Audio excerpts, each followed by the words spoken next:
In today's episode, we're devoting the full episode to your spooky old house stories.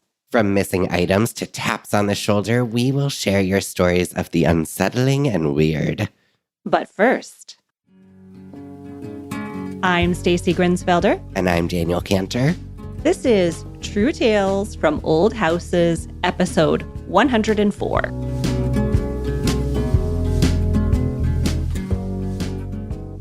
Hi, Daniel. Hello, how are you?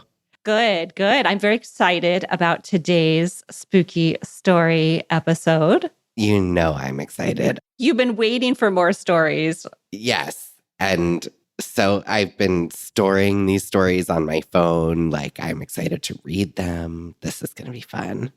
Now, as I said in the beginning, we will be devoting this full episode to your spooky story. So we will not have a Q&A this week, but we will get back to our deep dive into floor restoration on the next full episode. And before we launch into today's stories and our announcements, I do want to say thank you to our Season 10 sponsors, The Craftsman Store and Sutherland Wells. Thank you so much. Thanks, guys. All right, I have a few announcements, but I have to ask you a quick question, Daniel. Do I hear a leaf blower? Oh, it's a leaf blower. It's a hedge trimmer. It's a chainsaw. I don't know what they have been doing out there, but it's been going on for hours. They woke me up very early, and now I'm grumpy. And now you're grumpy. All right, well, I guess to our audience, there's a leaf blower in this episode, so enjoy. There might be a ghost leaf blower in the background. Well, let me start with the announcements while the leaves are blowing. And the first one is that we are still looking for a few more young tradespeople to interview this season. I've said this announcement twice. We have done a couple of interviews. We're still looking for more. We're defining young as about under 40 years old and somebody who chose to go into the trades maybe right after high school or after just a little bit of college. We talked to a lot of people who chose the trades as a second or third career path. And so we're really interested in folks who started out that way. Yeah, we sure are. And next, I wanted to mention that we do have some leftover merch that I've just put up on the website. We did a merch run a few months ago. That was a little bit of chaos, quite frankly. And now I have some leftover things that I have put on the website. And we still have some sweatshirts, I believe, and aprons, and all of that is ready for immediate shipping. So if you're already shopping for the holidays or you just want to pick up a little something for yourself, I can't guarantee we're going to have your size or your favorite color, but everything that's left is on the website right now. That's truetalesfromoldhouses.com/merch. All of those items are printed locally to Stacy, and they are really high quality, really, really good stuff. So if your size is up there, snag it now. Anything else? I got a message this morning that I thought would be useful to a lot of old house folks, DIYers. That is that 3M is discontinuing their lead check swabs indefinitely due to supply chain issues. And I don't know if you know what they are, Daniel, because you and I learned about them all in our lead safety training. And probably a lot of you have used those as well. But they're kind of a little cardboard tube with a chemical and a swab at the end, and you crush the tube and this liquid comes out and you can swab paint areas in your house. And if it reacts with a pink or red tint, I believe, then it means lead is present. They're going to discontinue those. And that might put some of you in a little bit of a panic. I don't actually use those anymore because I just assume that lead is present. Where would people go in their local hardware store to find a lead test? I would start in the paint section. That's where I would go. Or you could also order them online as well. If you really love those 3M swabs, grab them while they're still available. That's interesting. So as far as we know, this is a temporary discontinuation. Well, it said discontinuing indefinitely, which leads me to believe that perhaps they are not pursuing any other supplies to make up for their supply chain issues. But I guess the TLDR of this is that there's a more expensive option that's still available. There's a less expensive option that's also still available. But basically, just assume lead is present and act accordingly. Great. And 3M, please keep making Post-it notes and painter's tape, and we can still be friends. And finally, a quick reminder to please subscribe to this podcast and leave a rating or review if you have 5 minutes and you like us. We would sure appreciate it. Okay, as the timekeeper, we have 2 minutes or so to talk about our projects and updates. So start. Great. We can do that. We can do that. Me first? Yes. Okay. Well, as we discussed on the mini-sode, I have fully committed and switched gears to the duplex. So I've been working over there, and I wouldn't say I'm thrilled to be working over there, but I'm finding some benefits, I would say, just in the sense that it's reminding me that when things aren't like a 45-step process, like everything seems to be at the cottage, I'm actually like pretty good and fast at this. So in the past few days, I've painted the whole kitchen. I have all the light fixtures in. I have all the trim installed. I have all the cabinetry in. I'm literally waiting for them to come template the countertops. So then I can do the backsplash and I can hang the uppers. I tiled the shower surround yesterday. Like I am booking it. So that's actually feeling pretty good. And it's actually it occurred to me how profoundly angry I would have been had I finished the cottage and then immediately had to go do this. Cause it's like, all I want to do is work on my own house the second the cottage is done. So just getting this out of the way is nice and hopefully means I can have it rented within the next few weeks. The countertops are really just going to be the big holdup. And that's a big debate.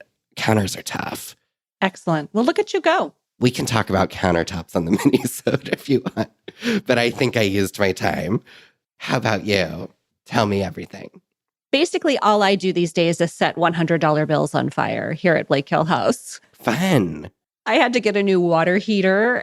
Fortunately, the old one was still working, but I went down and it was sort of like bubbling out of the top and it was all corroded and there was water coming out the bottom. And so I called the plumber that I use, who is fantastic. And he called someone who works for him, who was also fantastic. And I got a new water heater yesterday. So that was the first. Mazel tov.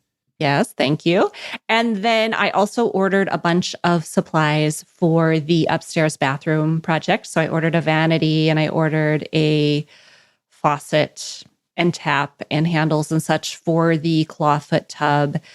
And I'm working on tile. So that's it. I'm really just prepping for all these projects so that I can just kind of, snap my fingers and hope that they will magically get done. Very exciting. And I know the vanity was like a long debate. Are you pleased with where you landed? Not really, to be real honest with you. I kind of had to settle, which is a bit of a bummer, but I don't have a lot of time to talk about this. We might have to talk about this on the mini-sode too, but I had a grand project planned that got scaled down to almost nothing when I got the estimate for the work. And because of that, I had to scale down the vanity and sort of make some different decisions about function and storage. And so at this point, I really got just a tiny little bit more storage, not a ton of extra function yet. But anyway, it's too long to explain right now because we only had 2 minutes and we took 3. Well, I'm sure it'll be gorgeous. All right, let's take just a shorty little break and then we will get into the spooky stories. Ghosts. Okay.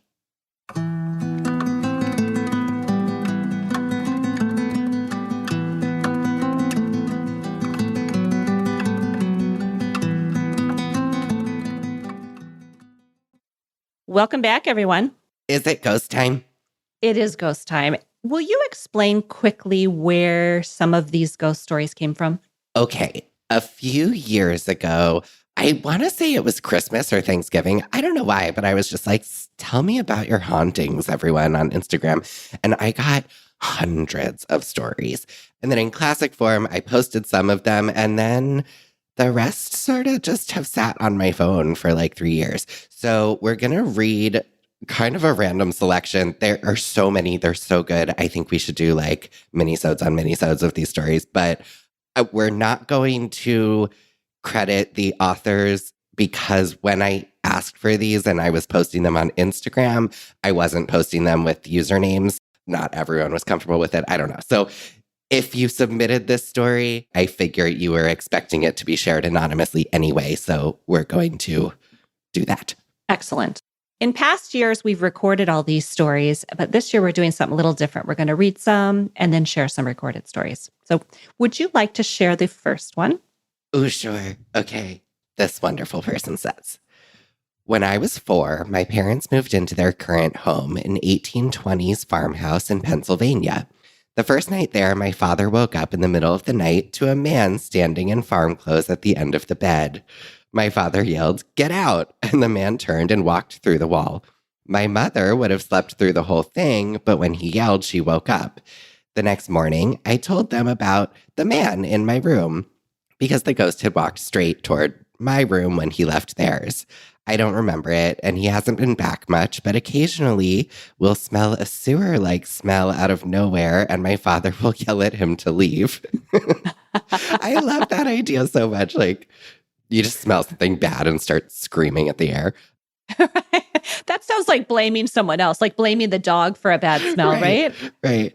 We occasionally also smell my grandfather's pipe tobacco out of nowhere, strong clouds of it. He stopped smoking years before his death. He started appearing after I got a divorce. I like to think he's just checking on us and making sure we're okay. It's kind of comforting. Oh, that's nice. Isn't that lovely? All right, I have one to read. You ready? We bought a fixer-upper, a 1910 character home in New Zealand while living in Canada without ever having seen it in person. Super brave.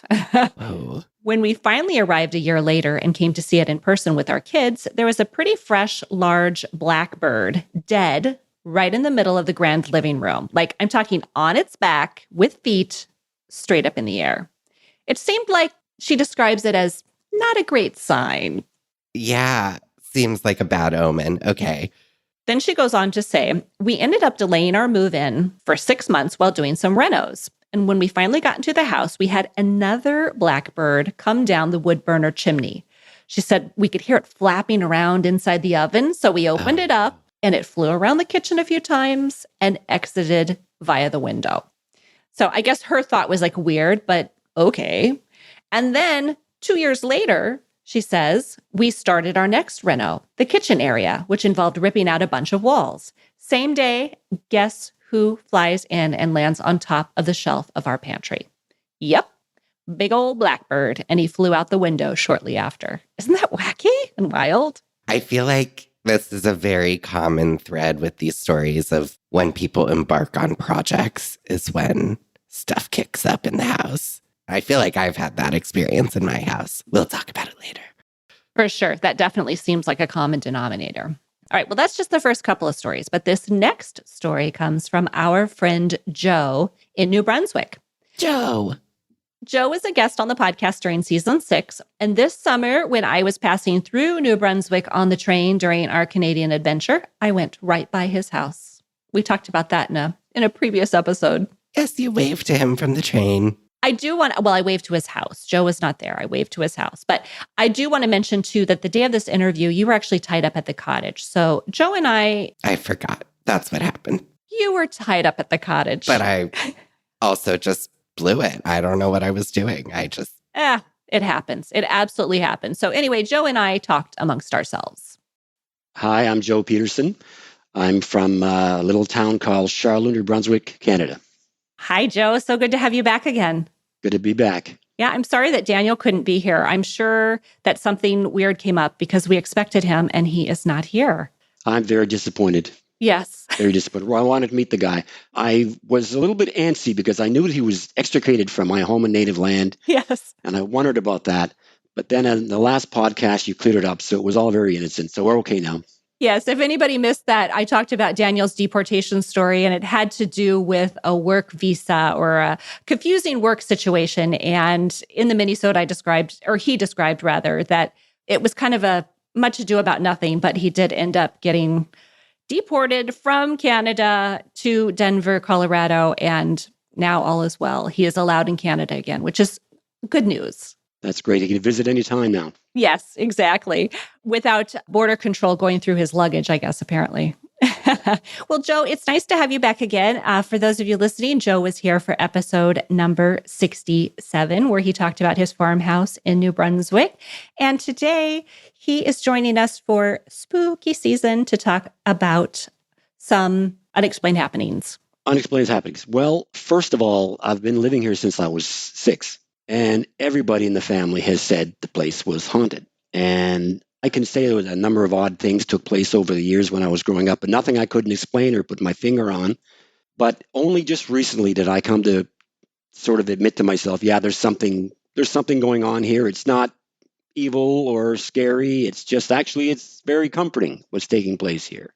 When you were little, what did you notice that you explained away? Well, when your mom would say, "Okay, Stacy, good night. I love you. See you in the morning," my mom would say, "I saw a ghost at the top of the stairs today." So that didn't help. I would not have slept a wink. I was so afraid of the dark when I was a little kid. We come from a family of 9 kids. I'm one of the younger ones, and every one of my brothers and sisters has said that they've seen something, heard something, something odd happen. And I just denied the whole thing. I denied the whole thing. That can't be. But recent events have, and your podcast and other people I've spoken to, and David Giffel's book, shout out to David. Yeah, I'm confident now there's something here. I'm not afraid of it. I mean, maybe he's behind me. If you can see me, he's behind me. But I'm not afraid of it. Nobody is. But here's the deal. I have a bit of an advantage over a lot of people, old home owners, in that the lady who grew up in my house wrote her life story. Oh, that's lucky. Yeah, it was published. And you mentioned in your last podcast about the CNIB, the Canadian National Institute for the Blind. Well, she was born deaf and eventually went blind. So it's only 29 pages, but it was transcribed from Braille. Wow. So I know everything about the house. The house was built in 1860. I know everything going forward from 1912. Wow. All right. And I sent you a few things. Yes, I have pictures. We'll have to describe those since this is a podcast and people can't see them. I will put pictures in the show notes, but then I'll probably come back to explain them a little bit more as you're talking. Okay. You want me to describe them then? Yeah, go ahead. Tell me. The first thing I sent was a picture of the tombstone because the family here was a mom and dad and they had 4 children. And I have a picture of the tombstone because the father, William Hamilton, passed. His wife passed in 1932. And about a month later, their 15-year-old son, Lloyd, was killed, only about a month after his mom died of an illness. And the lady who wrote her life story lived well into her 90s. Her sister lived well into her 90s, and another brother moved to England and spent his life there. But I think it's Lloyd. Oh, 15 years old. I think it's Lloyd. And here's my creepy story, is that balloon construction, we all know about balloon construction. Right. I had this huge attic that didn't have what's called proper floor. Many old houses didn't. They just laid down loose boards so you could go up there and maneuver your way around. You had to watch your step. So if anything did fall, you went down between the walls and it was there forever or until somebody like myself came along and opened up the walls. So at one point, I was opening up the wall and I found a picture that said on the back, Lloyd. So a picture of a person. Yeah, a little boy. I also found what I think is one of his toys. So I realized that there was one remaining member of the family still living in the area, about an hour from here. His sister Gertrude was a retired school teacher. She and her husband lived. So I thought, well, this picture to me is cool, but to them it's probably a lot more. They didn't take hundreds of pictures back then like we do now. They may not own a picture of their deceased younger brother. So I reached out to them and they were happy to hear from me. And I went and I visited them and I brought them Lloyd's picture. So in return, they gave me something really nice. We were going through an album and Gertrude's husband, Ken, had gone to the war, got out in 1945.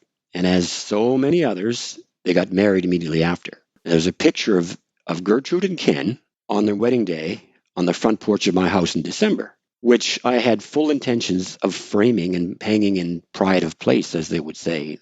Right. And I put it in my drawer, and it's gone. It disappeared. Okay. And I just thought I lost it. Like my grandpa's hammer is what I was going to say. The story of my grandpa's hammer. Exactly. And David Giffel's talked about a missing hammer as well. And I thought, well, I do tend to lose things. So it was in my antique desk. And I looked. I took all the drawers out, and I checked all the drawers. I took out every drawer. Nothing. And then years later, this is over a period of years, I even dismantled the entire desk. Oh, wow. It's just not there. So I thought about what you've said and what many others on this podcast have said. Just ask for them to bring it back. So I did. I asked for him to, I said, Lloyd, can you please bring the photograph back? I'll even copy it, frame it, and leave it so you can take it again. And I never got any results from that at all. Hmm. That's why in your show notes, I sent you a note. I found his death certificate online. I wrote him because I got this weird feeling, hey, he was also deaf. If you're deaf in life, are you deaf in death? I think the answer would be yes. I've personalities stay the same, so why not? Yeah. So that's why you'll see it in the I sent it to you. I wrote him a note. Could you please return this? And I put his toy there and nothing. Still nothing, by the way. Okay, still waiting. Right. But the other thing is that really solidified my thoughts that he is here is I sent you also a picture of that mirror. Mm-hmm. I was renovating my attic this year, tripling the insulation up there and taking things down. And when I took that mirror down, it had the 2 handprints on it, and it's been up there for years. Right. Oh my gosh. So let me explain a little bit to people who are listening, because Joe has sent me these pictures and I just want to make sure and make that really clear. So he has written the one about the note. There is a typewritten note asking Lloyd basically back for the picture back. And then there's a picture of Lloyd's death certificate. So I'll put that up on the show notes. And then this mirror that Joe is talking about it looks like it's a round mirror maybe. And it's just kind of stored leaning against something and clear as day. It looks like 2 right hands maybe and 1 left hand, or maybe even just 3 right hands, like touched 3 times, 1, 2, 3. But super interesting. I'm going to put that on the show notes as well. Wow. That's wild. I had the roof replaced. So when you have people up replacing the roof, can you hear banging? Yeah. What is that? I that have no Lloyd? clue. It could be. It could be. I don't know what that is. Really? Huh? You really don't know what that is? I know. I think I did make a call to the phone company to come and check some trees near the house, but that could be. Okay, that's super weird. I don't know. It's not Lloyd, but it's not Lloyd. When they did the roof, when they're working up there, the dust falls all over everything. So it's almost like having everything fingerprinted, like the police would fingerprint. So this dust settled all over everything, and then when I brought the mirror down, it had these handprints on it. That is so strange. All right. So I think it's interesting that you came to the same conclusion that I came to, because you and I are not teenagers. And we kind of came to the conclusion that maybe there is something to this, but only after hearing lots and lots of stories about it, if I'm understanding you correctly. Because I'm like, I'm not a huge believer, but I'm also not a disbeliever anymore. I'm like, it's certainly possible that there are things out there that I can't explain. And I am willing to admit that perhaps it could be an exchange of energy, some sort of ghost. I really don't know. But like you, I have never felt afraid. I've never felt, which is interesting because, like I said, I was terrified of the dark when I was a kid. I was actually quite scared of the dark until I got a dog, my first dog. So I'm at a point now because things have gone missing and then they come back. But, we get to be absent-minded, and then keeping track of your tools is hard for anybody. But there have been times when things just disappeared. And last winter, I actually was leaving the attic, and I said, I don't trust you. And I picked up my dad's level that I had, and I took it with me. I don't trust you. I don't think I asked you this, but how did Lloyd die? You said he died when he was 15. He and his sister were both born deaf, and he died. He was struck by a car. 1 car a day went by here in 1932 at around 40 miles per hour, but he didn't hear it. His father had told him that when he was finished with his chores, this is all in her life story, her father had told him, I have to go into town. When you're finished your chores, you can go to the train station. That's where people hung out. That's supposed to happen in place, right? So he went and he got struck by a car in the middle of that. Yeah. All right. Well, Joe, thank you so much for being here again and telling this story. This has been so fun and always good to chat with you. And I can't wait for something else to happen to you so we can chat again.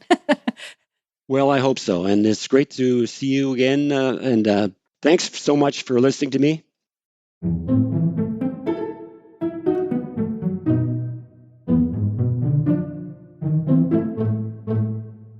that a crazy story? The handprints. The handprints. Handprints, definitely. So I do want to mention, we talked about that as I was doing the interview, but Joe had submitted a couple of really good photographs that I'm putting right on the show notes so you can see how they relate to what he was talking about.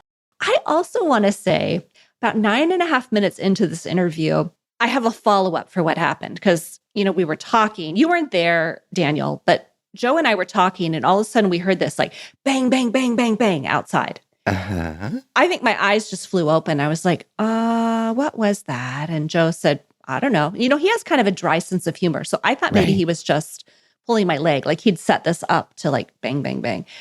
No. And then he just kind of blew it off. And I thought, well, this is really strange. So the follow-up to that is he actually sent me an email and said it was the phone company. He mentioned that it might be the phone company when we were talking. And indeed, that is what it is. So he did not set me up. It was not a real ghost. It was just the phone company. Maybe it was the phone company ghost. Ooh, maybe so. Because who has a phone company anymore? Right. And what exactly is the phone company doing banging on your house? Yeah, what are they there to collect a nickel? What are we talking about? It's 2023. All right. Have you got another story to share, a written story? Oh boy, do I. Okay, you ready for this? Yes, go for it. My family is convinced the house that we grew up in was haunted. I felt 3 different spirits: a woman who was basically harmless, a child who liked to get us kids in trouble, and a man who was not so nice. I remember the little boy convincing me I could fly if I jumped from the top of the stairs. Get in trouble. He's the one who sounds dangerous. For real. I'm really lucky I didn't hurt myself worse than bumps and bruises. Yeah. The woman would just watch us sleep, but the man was so creepy. I love that the woman watching you sleep is not. That's not the creepy part. enough. Yeah. Oh, that was fine. We felt really good about that. Go ahead. Now, this person says, I'm old, so we used to make mixtapes from songs on the radio. If you ever made those on a cheap boombox, you remember the clicking sound you would hear at the beginning and end of each song as you fumbled to simultaneously hit the play and record buttons together. We went to listen to our sweet tunes one night, and in between 2 songs that we definitely recorded was a low man's voice, basically like sighing/breathing and saying, I've been watching you. So creepy. No clicks, just faded in and right back out. No way. I mean, I can't vouch, but I believe them. We freaked out and tried to show it to my dad, but the tape broke. That little black film reel thingamajig just sliced right in 2. Mm-hmm. Also, as I was packing to move out, I started feeling more and more anxious in that house. Then I started waking up to giant scratches down my back, arms, and everywhere. Okay, is this the Insidious films? Parents said I was doing it to myself. I did bite my nails super short at the time, but whatever.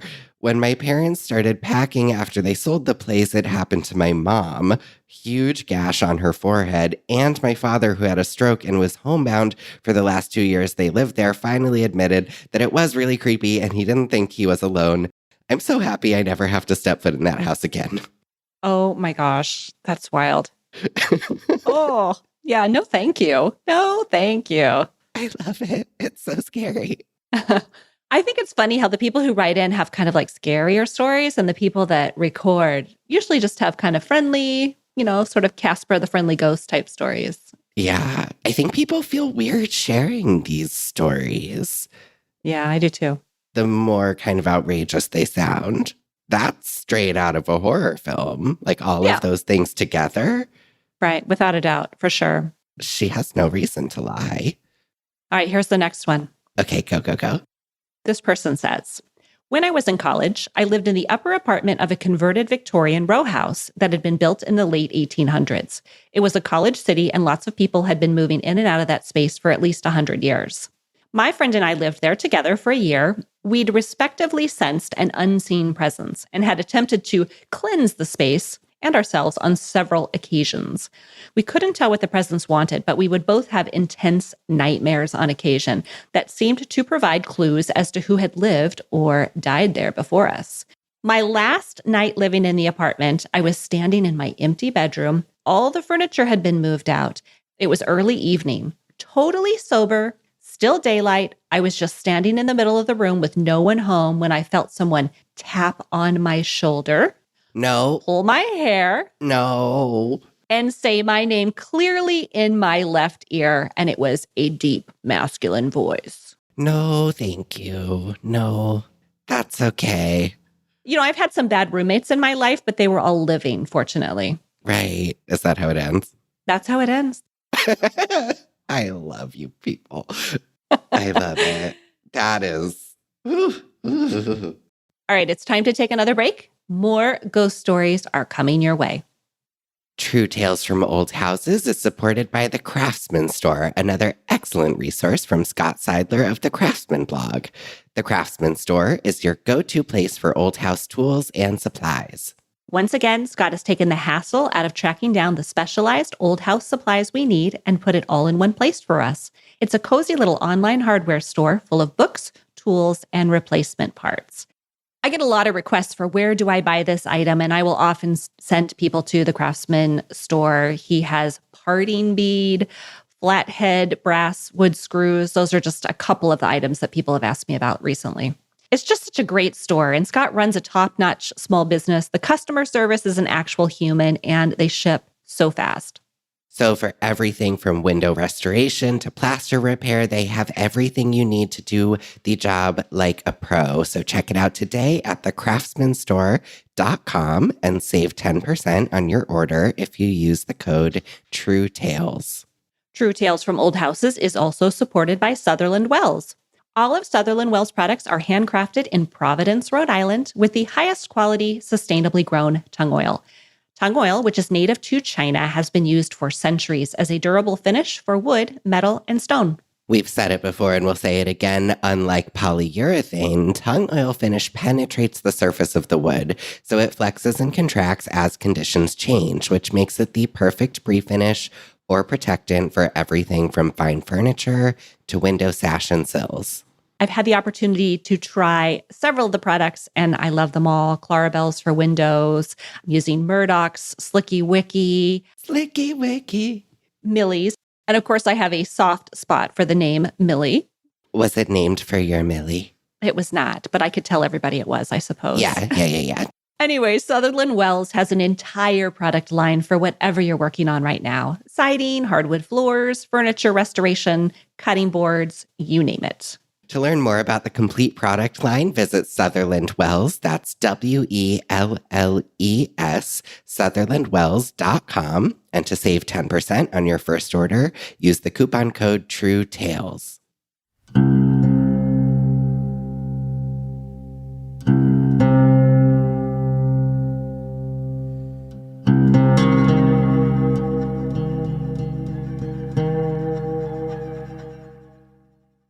We're back. We're back.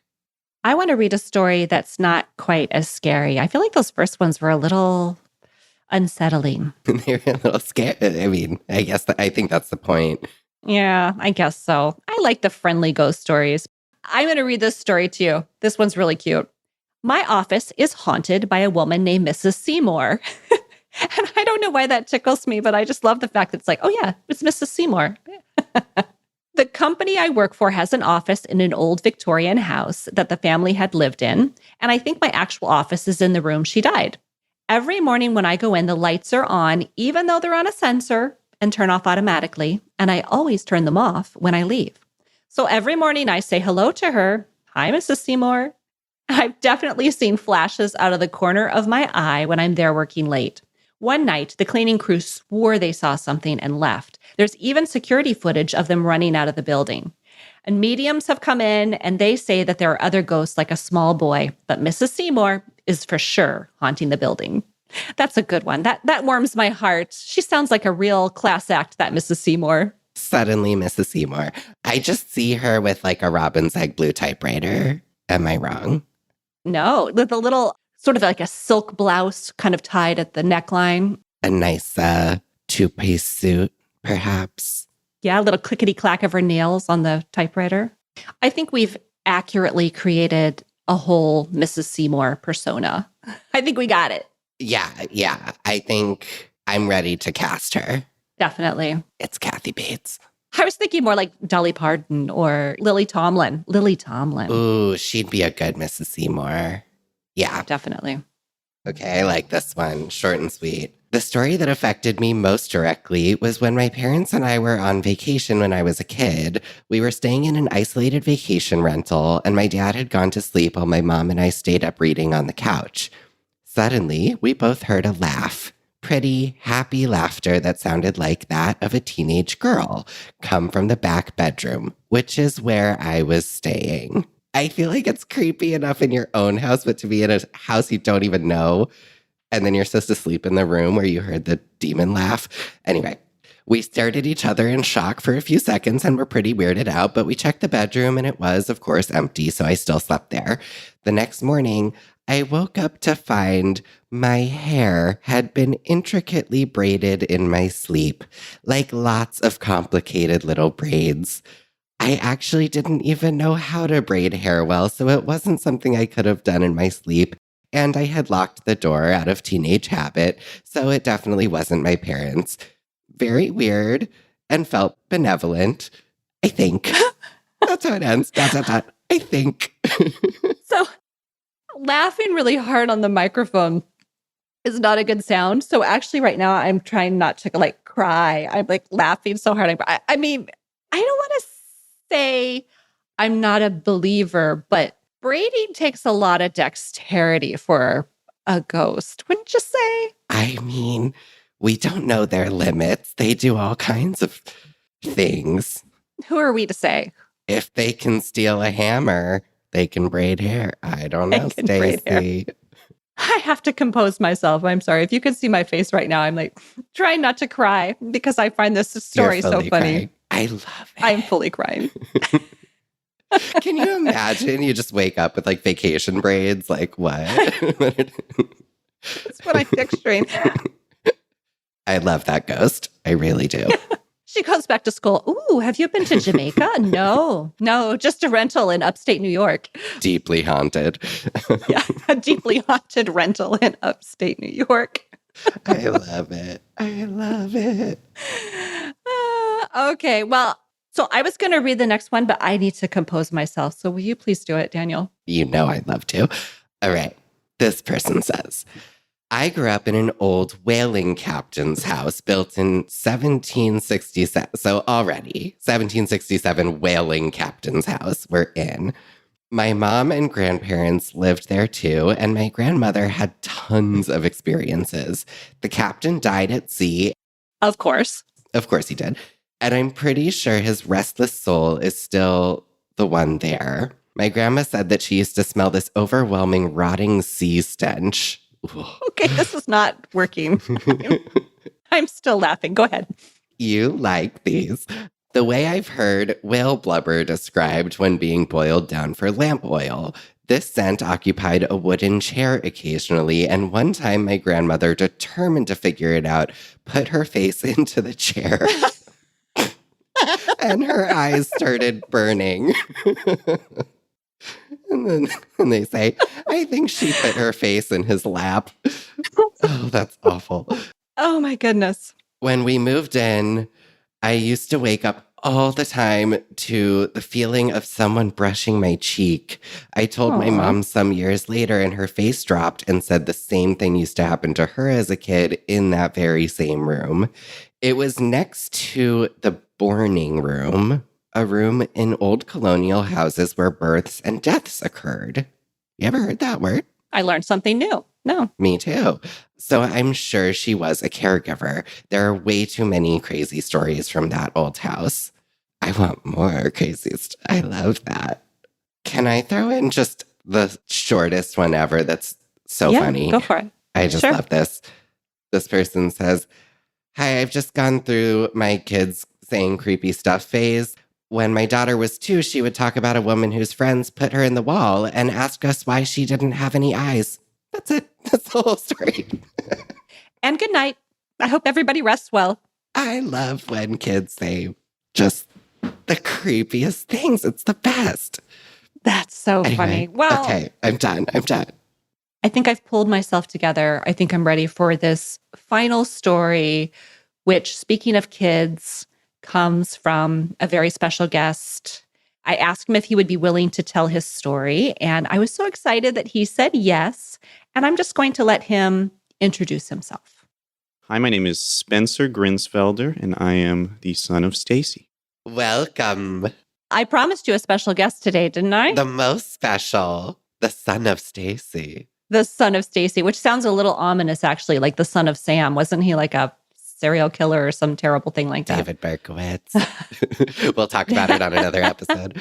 Okay, sounds good. Sounds good. Well, Spencer is here to share a little story about what has happened to him here in Blake Hill House. And I need to preface this by saying that I did not know this had been going on for some time. Like, we didn't really talk that much Really? about potential things like this happening. So why don't you go ahead, Spencer, and set the stage. Tell us what happened. Yeah, so it started about, I want to say maybe 5 years ago, maybe longer. I can't really remember, but I walked into the kitchen, the downstairs kitchen, and I went into the pantry. And then out of the corner of my eye, I see this little drop fall from the ceiling. So like a little drop of water fall from the ceiling. And I looked to see if there was a leak in the ceiling, and there was not. And I looked on the ground, there was no water.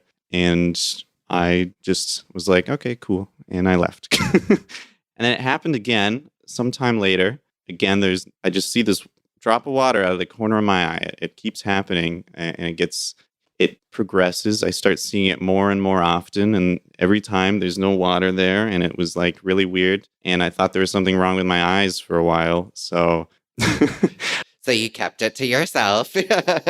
I think someone caught me one day just walking like back and forth through the pantry and out of the pantry trying to recreate it. I don't remember, but someone saw me do that. And I thought that was pretty funny. Well, let me say, too, that there's a window in that pantry, and it does have old glass. That is what I thought it was, too, was that like it was just refracting light or something in some weird way. And I just, every time I walked in, but then it happened in other places, too. So it happened in the corner of the kitchen where there is no window. It happened in the laundry room, but they're all like they're all around each other. They're all rooms that are next to each other. So it's all in the same area. And right above that, because I was curious where it was dripping from, right above that, I think is, if I'm not mistaken, the hallway to my old room and to my brother's room, I believe is on the second floor above that. And that is one of the 3 places in the house that I always felt like something was watching me, which is kind of weird. Yeah. And that's also where the closet is that I have that smells like my grandpa sometimes. I mentioned that in a story, I think, last year about the grandpa smell that wafted up into the closet. So interesting. I should say I do not believe in ghosts per se, but I believe in the possibility of ghosts. So I don't know what it is. And then from there, so it started progressing, and now it pretty much happens every other day. Like the last time was Wednesday. So from there, things got a little weirder. I moved to my current room, my new room, which used to be my older brother's. And there's a bathroom that connects. It has its own bathroom. That's also the bathroom that I just redid. The contractor did very poorly, and then I redid it. And that same bathroom is where I started like having weird experiences too. So just to set the stage there. Is that also where the hammer went missing and then turned back up? It sure is. Yep. It correlates. Yeah, I moved into that new room, and one of the first nights I stayed in that room, I think I woke up in the middle of the night. I don't know, I want to say, it was like the middle of the night, so probably like 1 a.m., so somewhere around then. And I see this silhouette in the doorway of the bathroom. It's like a little head like peeking out. It looked really weird. And I don't get sleep paralysis usually or anything like that, so I was really confused. But it just stayed there for a minute, and then it just like it like moved it moved into the bathroom. So it just kind of peeked out and then shuffled its way back in, which was really weird. And I did not sleep for a while. Yeah. I was not expecting that. And then another night, I wake up in the middle of the night and I hear a voice, and I don't know what it was saying. It might have been my name even. I can't remember, which would have been horrifying. I love this so much. But I thought it was like, because I woke up and I heard it and I just assumed I was still dreaming. So I just kind of drifted back asleep. And then I woke up, in the morning and I realized, oh, I was not dreaming. That actually happened. And then, yeah, it keeps progressing.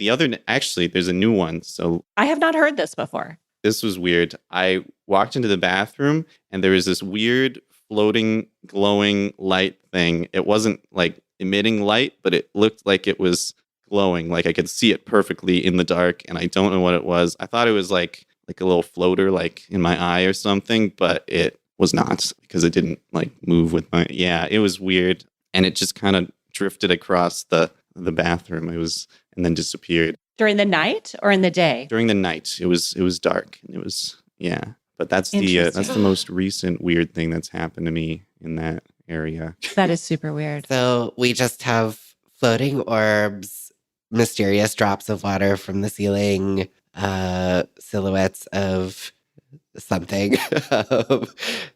What else would you? I have you spoken to your siblings? Have they experienced anything similar? So I didn't, tell anyone about it for years because, that sounded crazy. But I eventually mentioned the drip, and my sister has seen the same dripping in the same area of the house, which was interesting. She saw it like right in front of her face, which I've seen that too before. Like originally it was just the corner of the eye, which is why I thought like there's just something wrong with this part of my vision or something. But then it started happening right in front of my face, and but my sister's seen it. Yeah. Well, and it's kind of funny because I had a few weird experiences, mainly just the smell, which I talked about. That happened pretty early on. And I never told anybody about it either for a long time. And we were actually sitting down to dinner, I think, one night. And I was just like, does anybody have any weird stuff that's been happening here by chance? And that's, I think, when Spencer kind of spilled the story about the drip. And then from there, it's like, oh, yeah, I saw the drip too. And I have not seen the drip personally. But I think it's really funny how we all kind of kept it to ourselves for a little while. And then we finally started telling people what happened. Oh my gosh. So the figure you saw in the bathroom, you said it was small. Did you have a childlike sense, or just?